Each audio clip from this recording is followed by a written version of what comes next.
You gave him everything, Mom? My strategy? My financial ledgers? I didn't raise my voice. I kept my eyes on the folder in her hand. My mother sneered, tossing the papers onto the coffee table. He's still family, David. A good man has nothing to hide. I just gave him the full picture before the judge humbles you. I watched my mother's hand tremble slightly as she realized I wasn't going to explode. For 3 years, I had maintained a clinical, workable peace with my ex-wife regarding our post-divorce financial settlement. It was predictable. It was safe. Until last week, when my ex-wife's attorney produced my private parenting journal and my $140,000 proposed asset division, documents that never left my locked home office. I felt the ice enter my veins the moment I saw the copies. My mother had my spare key. She had my trust. And she decided that my ex deserved my secrets more than I deserved my privacy. If your own mother handed the keys to your destruction to your enemy, what would you do? Would you forgive a well-meaning betrayal, or would you cut the cord? If you were in my situation, what would you do? Type 1A if you would forgive your mother because family is family, or type 2B if you would change every lock and go completely no contact. Let me know in the comments, and if you haven't subscribed yet, do it now because what I did next changed everything. The air in the deposition room was sterile, smelling faintly of industrial carpet cleaner and old toner. I sat perfectly still, my hands resting flat on the mahogany table. Opposite me, my ex-husband, Mark, wore a smile that didn't reach his eyes, a practiced, predatory expression he reserved for negotiations. His attorney, a man whose suit cost more than my first car, slid a manila folder across the polished surface. It moved with a soft, sibilant hiss that seemed to echo in the sudden silence of the room. "We've reviewed your proposed asset division, Sarah," the lawyer said, his voice as smooth as oiled glass.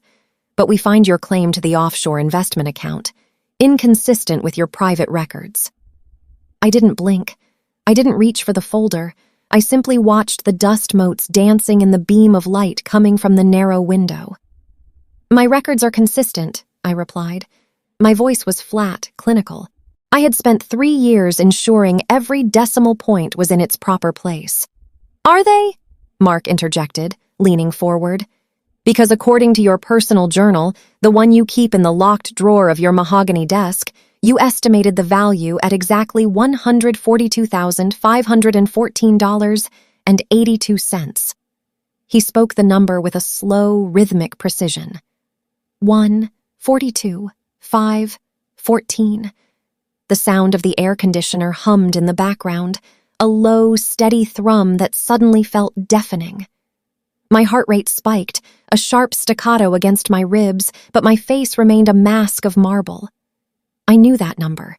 It wasn't in the legal filings, it wasn't in the discovery documents. It was in a handwritten ledger, kept in a room that only 2 people had keys to. Myself, and the woman who had promised to water my plants while I was at the conference in Chicago. "Page 34, the lawyer continued, tapping the folder. "There's a very detailed note about the tax implications you were planning to, shall we say, overlook?" I finally reached out and opened the folder. There it was, a high-resolution color copy of my own handwriting. I could see the slight smudge on the margin where I'd spilled a drop of espresso 3 weeks ago. I could see the jagged edges of the paper where it had been torn from the wire binding. The betrayal wasn't a sudden explosion. It was a slow, freezing realization. My mother hadn't just looked at my files, she had curated them. She had hunted through my private thoughts to find the one weapon that could dismantle my financial future. Mark leaned back, crossing his arms, his smirk widening. He expected me to gasp. He expected me to cry, or perhaps to offer a frantic settlement to keep the journal out of the official record. Instead, I took a slow, deep breath. I felt the cold logic settle into my mind like a heavy weight. I looked at the timestamp on the bottom of the photocopy. Tuesday, 2:14 p.m. "I see," I said. I pulled a slim silver pen from my bag and made a small, precise notation on my own notepad. I didn't look at Mark. I didn't look at his lawyer. I looked at the camera lens in the corner of the room, recording every second of my defeat. "Is that all you have to say?" Mark asked, his irritation flickering through his smugness. "For now," I replied. I stood up, my movements fluid and controlled. "We're done here today. My attorney will be in touch regarding the authenticity of your sources." I walked out of the room without looking back. My hands were steady as I reached into my pocket and felt the cold metal of my house keys. The drive home from the deposition was a study in controlled breathing. I didn't turn on the radio. I didn't call my sister. I simply watched the rhythmic sweep of the windshield wipers against a light drizzle, their steady thump-thump acting as a metronome for my thoughts. $142,514.82. Mark had recited that number like a prayer. It was a specific, jagged figure, the kind of number that doesn't occur by accident. It was the exact total of my projected liquid assets after the proposed commercial property sale.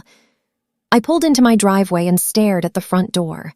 It was a solid slab of oak, reinforced with a smart lock I'd installed 6 months ago for security. Ironic. I stepped out of the car, the cool, damp air pressing against my skin, and walked toward the entrance. My movements were slow, deliberate. I felt like a stranger trespassing on my own life. Inside, the house was draped in the heavy silence of mid-afternoon. The only sound was the distant, rhythmic ticking of the grandfather clock in the hallway and the faint, high-pitched hum of the refrigerator in the kitchen. I didn't go to the kitchen. I didn't take off my coat. I walked straight to my home office. The room was exactly as I had left it. My mahogany desk sat under the window, its surface polished and bare. I opened the bottom right drawer. The lock was a simple wafer tumbler, not designed to stop a professional, but more than enough to stop a casual observer. I inserted the small silver key and turned it. The mechanism clicked with a metallic finality. I reached to the back of the drawer, beneath a stack of old tax returns, and pulled out the wire-bound ledger. I flipped to page 34. There it was. My handwriting, neat and cramped, detailing the offshore account and the calculated tax strategy. And there, in the top right corner, was the faint, circular stain from my espresso cup. The same stain I had seen on the high-resolution photocopy in the deposition room. I didn't feel rage. Rage is hot. It's messy. What I felt was a profound clinical coldness. It was the feeling of a scientist observing a failed experiment. I sat in my ergonomic chair and pulled my smartphone from my pocket. The screen's blue light reflected in the polished wood of the desk as I opened the security app for my home's smart system. I bypassed the camera feeds and went straight to the access logs. My thumb hovered over the screen for a fraction of a second before I began to scroll. Monday entry, user 1, me, 5:30 p.m. Sunday entry, user 1, me, 10:15 a.m. Saturday, no entries. Then I reached Tuesday, the day I was 300 miles away in Chicago, sitting in a windowless conference room. Tuesday, 2:14 p.m., entry, front door. User 2, mom. I stared at the text. The letters were crisp, digital, and indisputable. I scrolled further. Tuesday, 4:58 p.m., exit, front door. User 2, mom. 2 hours and 44 minutes. She hadn't just come in to water the peace lily in the foyer. She had spent nearly 3 hours inside my home. She had known exactly where to look. She had known which key opened which drawer. She had sat in this very chair, perhaps even using my own desktop scanner to digitize the pages that would eventually be handed to my ex-husband's legal team. I leaned back, the leather of the chair creaking softly under my weight. My mind began to catalog the implications. This wasn't just a breach of privacy, it was a tactical strike. By giving Mark those documents, she hadn't just helped him, she had handed him a lever to pry another $60,000 from my settlement. I looked at the peace lily on the corner of the desk. Its leaves were a deep, vibrant green, perfectly hydrated. My mother had always prided herself on her nurturing nature. She was the woman who never missed a birthday, who always sent handwritten thank you notes, and who apparently believed that my financial destruction was a fair price to pay for her version of family transparency. I tapped the screen of my phone, opening my contacts. I scrolled past work, past sister, and stopped at mom. I didn't hit the call button. Not yet. I needed to ensure the trail was cold and the evidence was backed up. I began to download the log files, saving them to a secure cloud server and BCCing my personal attorney. Each file transfer was a digital nail in the coffin of our relationship. I watched the progress bars fill up, 10%, 50, 100. The house felt colder now, the silence more aggressive. I stood up and walked to the front door. I placed my hand on the handle, feeling the cold metal. I didn't need to change the locks yet. I needed her to think she still had access. I needed her to walk into the room thinking she was still the matriarch in control of the narrative. I checked my watch. 4:30 p.m. She would be calling soon to check in on me, to ask how the deposition went, her voice filled with that practiced maternal concern. I went to the kitchen, poured myself a glass of water, and sat at the table. I placed the phone in the center of the granite island, screen up. I waited. The vibration of my phone against the granite countertop sounded like a jackhammer in the absolute silence of the kitchen. I didn't reach for it immediately. I watched the screen glow, the word "mom" pulsing in a steady, rhythmic cadence. I took a slow sip of my water, feeling the cold liquid slide down my throat before I tapped the speakerphone icon. "Hello, Mom," I said. My voice was a flat line, no tremor, no heat. "Sarah, honey, I've been waiting for you to call all afternoon," her voice chirped, filled with that synthetic, sugary concern that usually made me feel safe. Now it felt like sandpaper on an open wound. "How did the deposition go? Did Mark's lawyers behave themselves? I've been so worried about you, dear." I looked at the digital clock on the oven. 5:14 p.m., the exact time she usually starts preparing her own dinner. She was checking in, not to support me, but to measure the impact of the bombs she had dropped. "The deposition was informative," I replied. I leaned back against the counter, my eyes fixed on the black screen of the recording app on my tablet, which was hidden behind a bowl of fruit. Mark's team had some very specific information, numbers I thought only I knew. There was a microsecond of silence on the other end. Not long enough for a normal person to notice, but long enough for a forensic investigator to flag. "Oh, well, you know how those high-priced lawyers are," she said, her tone shifting slightly, becoming more defensive. "They dig into everything. They have investigators, Sarah. It's what they do." "They had my journal, Mom," I said. I let the words hang in the air. I waited for the sound of a sharp intake of breath, a gasp of horror, or even a confused question. Instead, I heard the muffled clink of a teacup against a saucer. "Your journal? Well, perhaps you left it out. You've been so stressed lately, honey. You might have been careless." The clinical coldness in my chest expanded. Careless. That was her opening move, to gaslight me into believing I was the architect of my own disaster. "I wasn't careless," I said, my voice dropping an octave, becoming even more precise. "The journal was in a locked drawer, in a locked house. The only other person with a key was in Chicago on Tuesday. At least that's what I thought." Another silence. This one was heavier, more suffocating. I could hear her breathing, shallow, rhythmic puffs of air. "Are you suggesting something, Sarah?" Her voice was no longer sugary. It was sharp, the nurturing mother mask slipping to reveal the iron beneath.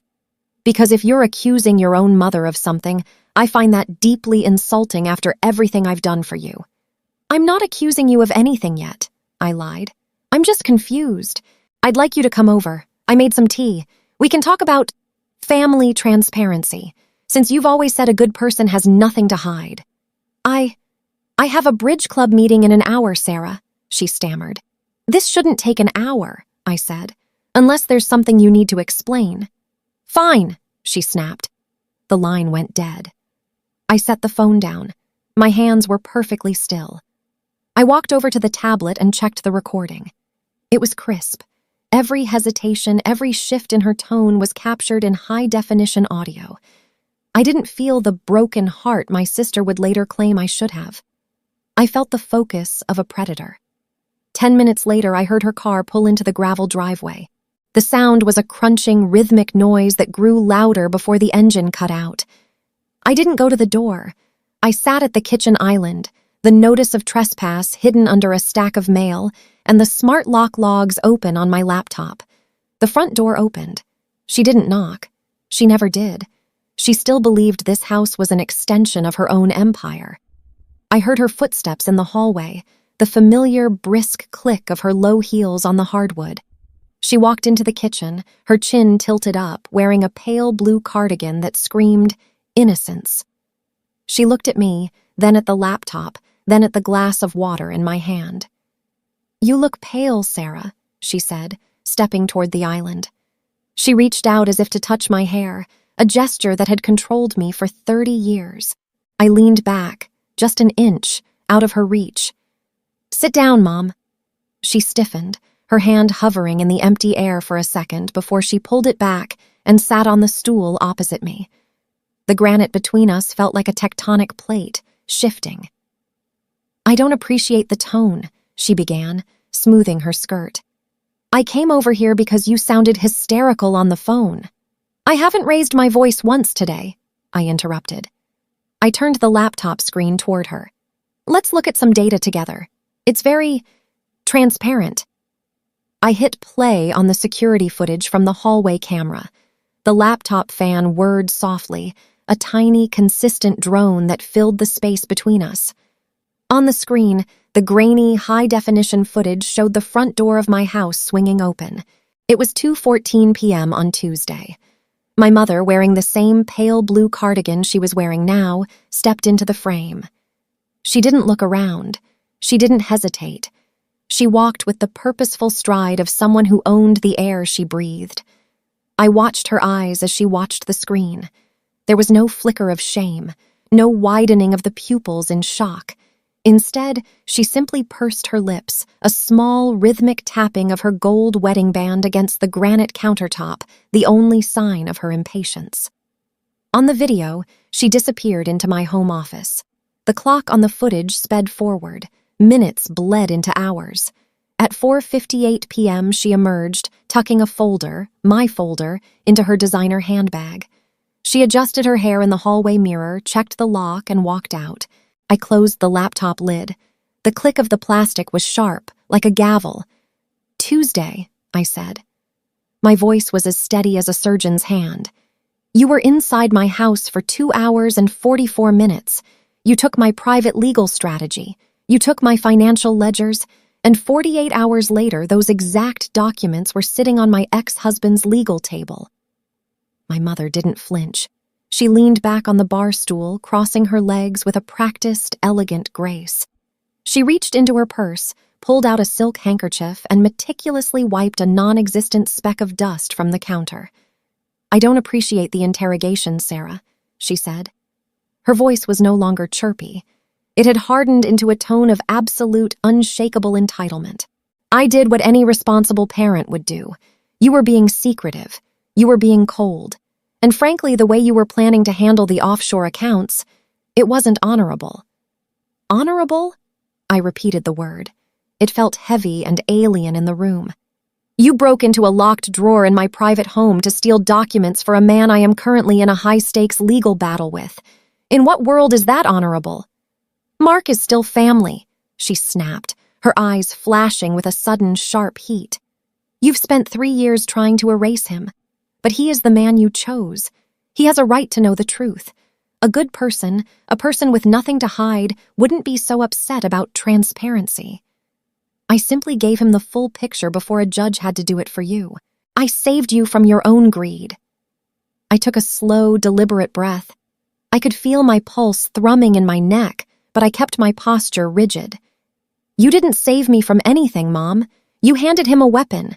That honorable man is using those papers to demand an extra $65,000 in the final settlement, money that was designated for my retirement, for my future." "Money, money, money," she scoffed, waving a hand dismissively. "You're so focused on the ledger that you've forgotten the human element." Mark was hurting. He felt like he was being squeezed out. When he stopped by my place on Wednesday, he was nearly in tears. I saw an opportunity to bring some balance to the situation. I thought if he saw that you were being fair with the numbers, he would back down. He didn't back down, I said. He doubled his demands. Well, she said, her sneer returning. Perhaps if you hadn't been hiding things in the first place, he wouldn't have felt the need to fight so hard. You're the one who created the conflict, Sarah. I just provided the resolution. A mother's job is to keep the peace, and sometimes the peace requires the truth to be dragged into the light. She stood up then, smoothed her cardigan, and looked down at me with a look of profound, condescending pity. I thought you would be more grateful. I spent my afternoon ensuring that the father of your child wasn't being cheated by your clinical lawyers. If you can't see the grace in that, then I truly worry about your soul. She reached for her handbag, the same one that had carried my stolen life 48 hours ago. Now, if we're done with this little drama, I have bridge club. I expect an apology by Sunday dinner. I've already told your sister how you've been acting, and she quite agrees that you're being incredibly dramatic over a few pieces of paper. She turned toward the hallway, her heels clicking rhythmically on the wood. She expected me to follow her. She expected me to crumble, to cry, to beg for her approval as I had done for 3 decades. I didn't move. I didn't say a word. I simply reached under the stack of mail on the counter and pulled out the white envelope containing the formal notice of trespass. "Mom," I called out. She stopped at the edge of the kitchen, her hand on the door frame. She turned, a smug, expectant smile playing on her lips. "Yes, dear? Ready to say you're sorry?" "I'm not the one who's going to be sorry," I said. I didn't look at her. I looked at the digital clock on the oven. 5:42 p.m. The sound of my finger tapping the send button on my smartphone app was the only noise in the room. "A good mother has nothing to hide," she repeated, her voice rising just enough to show her irritation. She stood in my hallway, hand on the doorknob, looking at me like I was a rebellious teenager instead of a 34-year-old woman with a career. "I did what was necessary for the family, Sarah. You should be thanking me for keeping you honest." I didn't answer right away. I let the silence stretch, 5, 6, 7 seconds, until she shifted uncomfortably. I slid the white envelope across the granite island. It moved with a crisp paper sound that seemed to echo in the quiet kitchen. "That is a formal notice of trespass, Mom," I said. My voice was a flat, even line. "It has been filed with the local precinct and sent to my attorney. If you use your key to enter this house again without an express, written invitation, I will call the police. There will be no warnings." She laughed, a sharp, brittle sound that lacked any real conviction. "You are joking. You are going to arrest your own mother over a few photocopies? Do you have any idea how ridiculous that sounds? Your sister was right. You have lost your mind." "I haven't lost anything," I replied. I tapped the laptop screen, showing the login history of my private cloud. "What I have found is the exact moment you decided my financial stability was worth less than your ego. You handed over trade secrets and tax strategies to an adversary. That isn't parenting. That is sabotage." She stared at the envelope, her face starting to lose its smug composure. The good mother mask was cracking, revealing the panicked woman underneath. She looked at the paper, then at me, her mouth working but no sound coming out. "I'm done being transparent for your benefit," I added, my eyes never leaving hers. "The locks have already been updated. Your code no longer exists." My mother stared at the red access denied notification on her phone screen. She tried to punch in her usual 4-digit code again, her thumb trembling slightly against the glass. Beep. The same rejection. The digital tether she used to monitor my life had been severed in a single keystroke. "You wouldn't," she whispered, her face finally losing its healthy glow. "I am your mother, Sarah. You can't just delete me from your home." "I didn't delete you," I said, leaning against the counter. "I simply revoked a privilege you abused. You used your access to steal from me. In the eyes of the law, that's not parenting. That's a security breach." She looked around my kitchen, her eyes darting toward the hallway as if searching for an ally that wasn't there. The silence in the room was absolute, broken only by the hum of the refrigerator. The smugness was gone, replaced by a raw, naked panic. She realized for the first time that the locks weren't just on the doors, they were on my life. If you were in my situation, what would you do? Type 1A if you would eventually forgive her because she's family, or type 2B if you would press full charges for the document theft. Let me know in the comments. I read every single one, and if you haven't subscribed to the channel yet, do it right now, because what I did next changed the entire trajectory of my court case. I watched her clutch the notice of trespass to her chest. She looked small now, stripped of the good mother armor she had worn for decades, but I knew better than to trust the tears that were starting to well in her eyes. I had seen her use those tears to get her way too many times before. I was trying to help, she sobbed, but the sound was hollow. Help yourself to my future? I asked. I picked up my phone and dialed a number I had saved an hour ago. Let's see what the forensic accountant thinks about your help. I didn't offer her a tissue. I didn't move from my spot behind the granite island. The gap between us felt like a chasm, and I was perfectly comfortable on my side of it. I picked up the printed report from my desk, the one I had spent the last 4 hours preparing with my attorney over a secure line. You said you wanted the full picture, Mom, I said, my voice as level as a horizon line. So, let's look at the financial reality of your help. By handing those specific ledger pages to Mark, you gave him leverage to contest the valuation of the commercial property in District 4. My forensic accountant, Mr. Henderson, just finished his preliminary assessment. Your intervention has caused a projected loss of $64,812 in my settlement. She stopped crying. The tears didn't dry. They simply froze on her cheeks. She looked at the number at the bottom of the page I had slid toward her. 64,812 liars. I didn't know it would be that much, she stammered. I thought it would just make things fair. Fairness is a legal concept, not a maternal whim, I replied. I tapped the paper. Because you signed the guest log at my house and used a key I provided for the sole purpose of home maintenance, this isn't just a family dispute. It is civil liability. My lawyer is currently drafting a demand letter. We are going to name you as a third-party contributor to the loss of these assets. Her face went from pale to a sickly, translucent white. You're going to sue me? Your own mother? I am going to recover my losses, I corrected her. Whether that comes from Mark's adjusted settlement or your personal savings is a matter for the courts to decide. You chose to enter the litigation arena when you stole those documents. I'm simply making sure you follow the rules of the game you started. The hum of the refrigerator seemed to grow louder in the following silence. I could hear the rhythmic tick-tick-tick of her gold watch. She looked down at her hands, the hands that had raised me, the same hands that had photocopied my betrayal. I was just trying to keep the family together, she whispered, her voice breaking. You didn't keep the family together, I said, my eyes cold and unyielding. You just made it very expensive to be a part of yours. The phone on the granite island buzzed again, vibrating with a rhythmic, mechanical persistence. I didn't need to look at the caller ID to know it was my sister, Elena. The family grapevine was faster than a high-frequency trading algorithm. I tapped the speakerphone.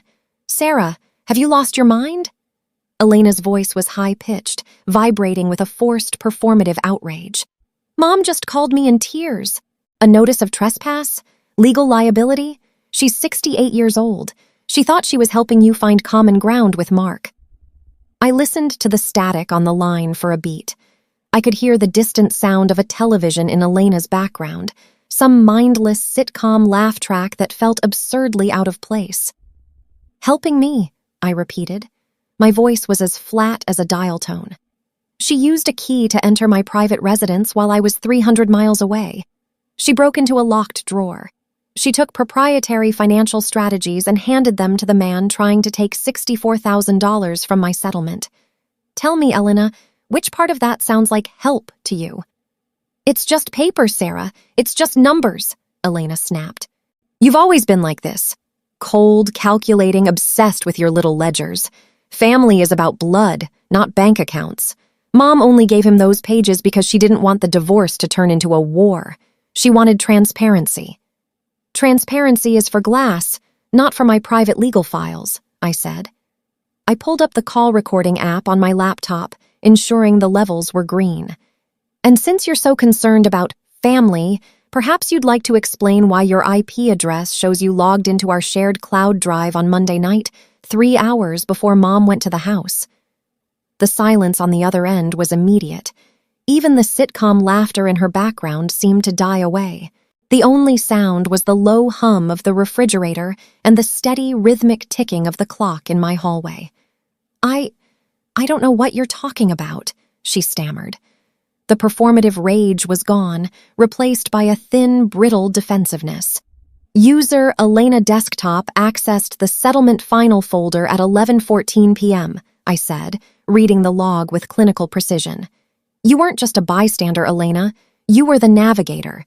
You told her exactly which file to look for, didn't you? You wanted her to fix things so the family drama would just go away and stop making your holiday dinners awkward. We were just talking, Sarah. We didn't think you'd actually find out, she whispered. I'm a forensic auditor, Elena. Finding out is what I do for a living, I replied. I leaned back in my chair, watching my mother's face as she listened to her other daughter's confession through the speakerphone. The rot in this family goes deeper than a spare key. You didn't see a sister in trouble. You saw a balance sheet you wanted to flatten. Both of you are now officially part of the litigation. I tapped the screen, ending the call. The silence that followed was heavy, medical, and final. My mother looked at the phone as if it were a poisonous snake. She finally realized that in my world, there are no well-meaning traitors. There are only the calculated and the caught. I picked up my pen. It was a heavy, sterling silver fountain pen, a gift to myself when I made partner. I didn't look at my mother as she sat trembling on the bar stool, her hands clutching her designer bag as if it could protect her. I simply signed the bottom of a 3-page affidavit. This is a statement of fact, Mom, I said, the ink still wet on the paper. The scent of the fresh ink was sharp, clinical. It details exactly how you used my spare key to access my confidential financial strategy. It names Elena as a co-conspirator. My lawyer is filing this as part of a motion for sanctions against Mark's legal team for using stolen, privileged documents. She looked at me, her eyes wide and glassy. Sanctions? Sarah, you're making this so professional, so cold. He's family. He is a litigant, I interrupted, my voice dropping to a whisper that carried more weight than a scream. And you are a witness. Because you chose to play spy, Mark's attorney is now facing a formal bar complaint for accepting and using documents they knew were obtained through illegal entry. They will likely be forced to withdraw from the case. Mark will have to start over with new counsel, and he will be footing the bill for the 6-month delay this causes. The air in the kitchen felt heavy, pressurized. The only sound was the rhythmic scratching of my pen as I initialed the remaining pages. I wasn't just defending my $142,000 in assets anymore. I was dismantling the network of betrayal that had been suffocating me for years. I'm naming you in a civil suit for tortious interference, I continued. I slid the document toward her. The $64,812 loss you created is now a legal debt. If Mark's settlement doesn't cover it, the court will look to your assets, your savings, your peace of mind. You wanted to give him the full picture, Mom. Well, this is the frame. She finally understood. This wasn't a family argument where she could cry her way to a truce. This was a forensic audit of her life. I watched as she realized that her good intentions had just cost her the very thing she used to control us, her reputation. I have a locksmith arriving in exactly 10 minutes, I said, checking my watch. I suggest you be gone before he starts drilling out the cylinders. You've had your transparency. Now, you're going to have my silence. The sound of the locksmith's drill was a sharp, mechanical scream that tore through the heavy silence of the hallway. It was a rhythmic, abrasive noise, metal grinding against metal, until the old cylinder finally gave way and hit the floor with a dull, metallic thud. I stood in the kitchen, my hands wrapped around a lukewarm cup of black coffee, watching the digital clock on the stove. 6 minutes. That was how long it took to erase 30 years of my mother's unrestricted access to my life. She had left 4 minutes before the locksmith arrived. She didn't scream or throw a tantrum. She walked out of the door with her shoulders hunched, the white notice of trespass clutched in her hand like a poisoned leaf. She didn't look back at the house she had treated as her own private museum. She just got into her car and drove away, leaving nothing but the faint scent of her floral perfume and a trail of shattered trust. The fallout was clinical and efficient. 3 weeks later, a judge ruled that the journal and the financial ledgers were fruit of the poisonous tree. Because they had been obtained through illegal entry and theft, they were deemed inadmissible. Mark's attorney was forced to withdraw under the threat of a formal bar sanction, and Mark, suddenly without his secret weapon and facing a 6-month delay with a new, expensive legal team, folded. He signed the original settlement. $114.82, not a penny less. My sister Elena sent a final scathing email before I blocked her. She called me a monster of logic and claimed that I had traded my family for a bank balance. I didn't reply. I simply archived the email in a folder labeled Evidence Interference. I sat in my home office late that evening. The new lock on the door felt solid, a physical boundary that mirrored the one in my mind. The grandfather clock in the hallway ticked, once, twice, a steady and predictable rhythm that no longer felt like a countdown to a betrayal. I opened the bottom drawer of my mahogany desk. The wire-bound ledger was back in its place. I ran my thumb over the espresso stain on page 34. It was just a mark on a piece of paper now. It no longer held the power to ruin me. People often say that blood is thicker than water. They forget that blood is also much harder to clean up once it's been spilled. My mother and sister chose their side. They chose a toxic sense of fairness over my basic right to privacy. They didn't understand that a family without boundaries isn't a family. It's a crime scene. The house was quiet, not the suffocating silence of a grave, but the deep, resonant peace of a sanctuary. I took a slow sip of my coffee and looked at the empty hallway. For the first time in 34 years, I was the only person with the keys to my own story, and that was a price I was more than willing to pay.